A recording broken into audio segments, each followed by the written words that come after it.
You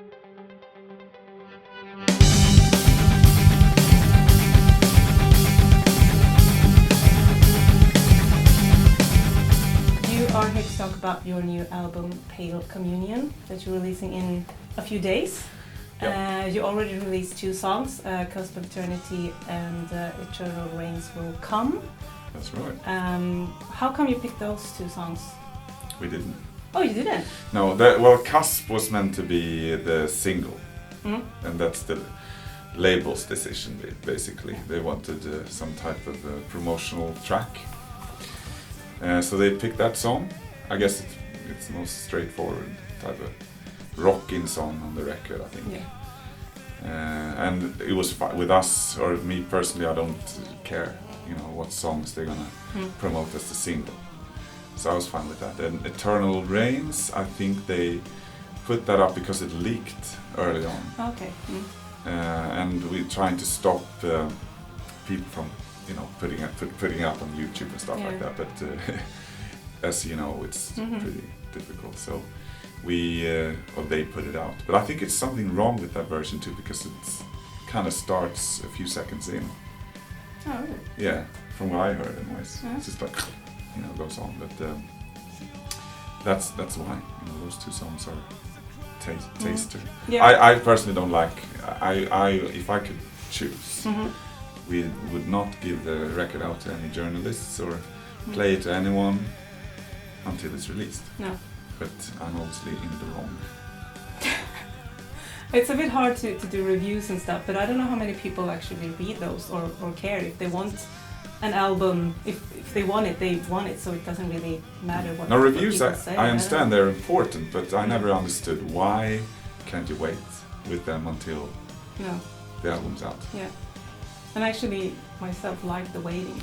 So if I wait for an album, I want it when it's... You're in a minority, I think. Most people don't like waiting. They want it now, and they want to be able to dismiss it. Or before you actually write it, they want it. But it's the same with everything going on right now. But I think that Cusp is a really, as you say, it's wrong word to say hit song, but it feels like truly a single.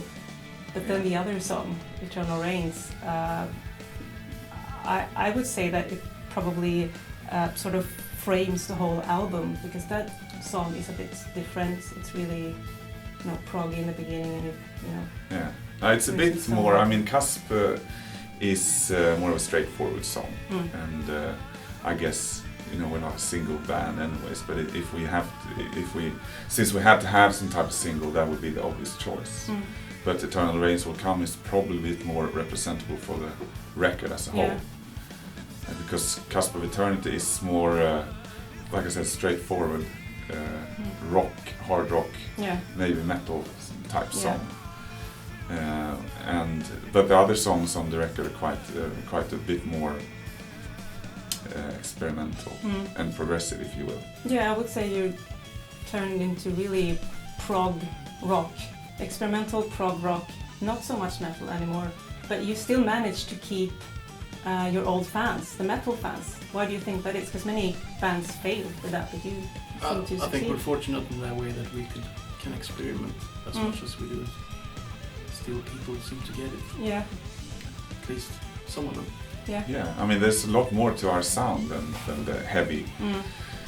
I mean, we had ballad type songs since the beginning, pretty much, or parts in songs have been very low key. But it's a bit of a test, I guess, for our fans when we put out the records like Heritage or this one. But we're fortunate in that sense, like Fredrik said. We have a lot of fans around the world who appreciate the many aspects of this band and not just the real heavy thing. And we still play those really heavy songs live, of course. But so far so good. Even with Heritage, even it got a lot of shit from fans who did not like that album. It's very soft. Yeah, people thought it was just they didn't only complain about they just didn't they thought it was bad. Okay.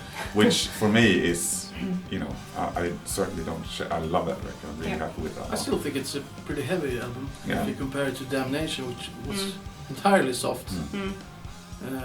Strange that people didn't react more when that came out. It was before my time. No, Yeah.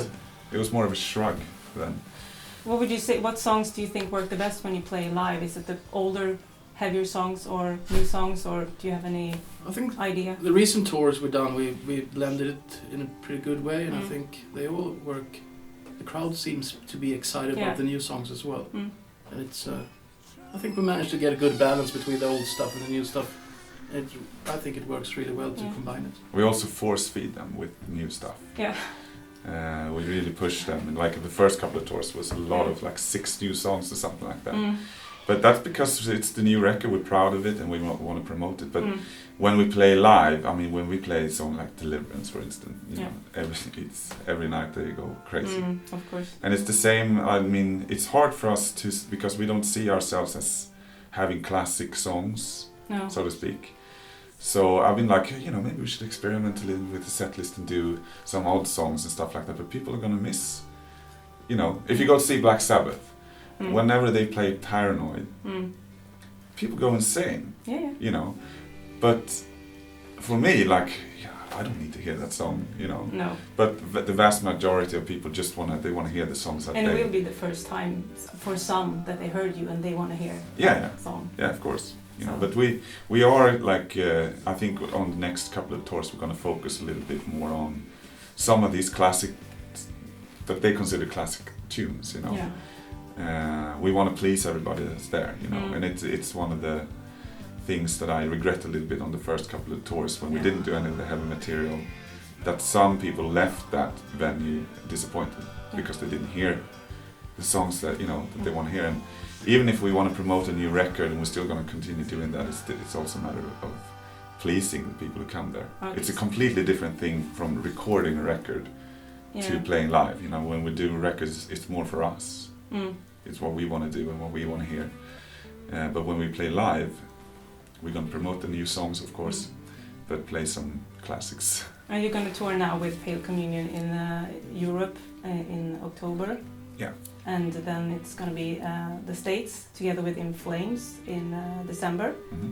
But you will do a mixing of everything, just not the whole album from beginning to end. No, we're going to have a meeting of sorts and go through what songs, what are our most kind of potent songs that's got the longevity that people still want to hear, you know.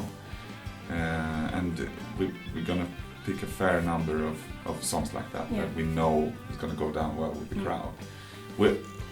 As well as having a few, maybe some obscure songs that we rarely play, or if we ever play them, you know, and of course a portion of new stuff too. I would say that you succeeded with that already. I saw you twice this year in Sweden and in Spain, and you had a really good mixing, and I would actually agree on the audience liking everything. And something that never fails is, I'm sure everyone has talked about this, but your humor between the songs. Yeah. It's very dry, but it's very funny, and you just it seems to get you get the crowd to feel familiar. Whatever songs you play, they're familiar with you as a band. Yeah, I mean it is a little bit of a different thing, and I guess especially for a band within the metal genre to communicate with the crowd, and we like it. I think it's fun too, especially like to make fun of the other guys in the band and myself on stage, you know, and we're not shying away from those embarrassing moments, and you know, once those things occur, I want to kind of nurture them, if you know what I mean, whatever they may be. But it's quite funny, and it's also, like I said, you go to metal shows and 9 times out of 10 it's gonna be like the generic in-between song banter that's been done for forever, you know, that everybody does, and that's cool too, you know, that really works. Yeah. You know, when I talk to them, like sometimes it's just like, what was he talking about, you know, while other bands go like, say hell yeah, and the whole 10,000 people like, you know, the simple stuff that everybody understands, you know. But it's just, I don't have it in me to be that type of macho, flexing muscles type of guy. you know, I choose to do it this way. I understood that it wasn't rehearsed in any way when you, in Barcelona at the Prog Festival, you found a set list on stage. A Manowar. That was Manowar. Yeah. And you talked about that, so I mean, I actually saw the set list myself and thinking, well, what? Yeah, I didn't know why that was there. No, I know. It was our guitar tech, Solo. All right. No, really? Yeah. Like, they did not play here. No, Oh, I that was was a bit funny. surprised. Yeah, but like it's you know, you take the opportunities to. I mean, sometimes people would probably, you know, some of the people in the crowd probably like it if we played another song instead of me talking. But it's been it's part of the show now, I guess, you know. But it also comes down to, like, if I don't want to talk, I won't talk. Yeah. But most of the time, the ego gets a bit of a boost, and you get a bit of confidence, and actually the talking for me, it helps me to relax. You know, and I talk to the crowd and I see that I have a connection with them, because most of the time I'm looking at my guitar playing and singing and not really interacting with the crowd when we're playing. I'm just kind of playing the songs and I'm listening to what we're doing. So in between songs, when I talk to them, I get that type of connection that for me, it kind of makes me You feed off relax as well. Yeah, it's great. You know, Energy-wise. and communicate. You know, talk to somebody in the crowd. You know, Yeah, like that's really nice. it can be fun, but it also can be very embarrassing sometimes. Well, that's okay. It doesn't come across always. No. Irony. No, when people don't understand, it's completely silent. Certain countries are more ironic than others, I would say. Or drier. I would say it works well in the UK. Yeah. Yes, very much so. But I like it more when they don't understand it sometimes. But that's also when I get a bit of like negative criticism. I said something along the lines of, it's not particularly funny. I just said, like, we're gonna, you know, I'm so rich. I got so much money, and I have just bought a castle in your country. It is funny. You know, and people won't believe it. I'm thinking about buying your country.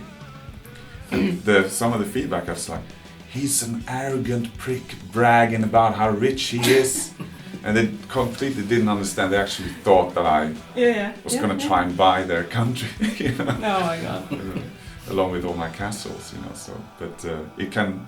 It's a hard life. It can be fun. And we did a thing with combined your humor with Bill Bailey a few months ago. That's right. Did a little. I wouldn't call it interview. It was more a meeting.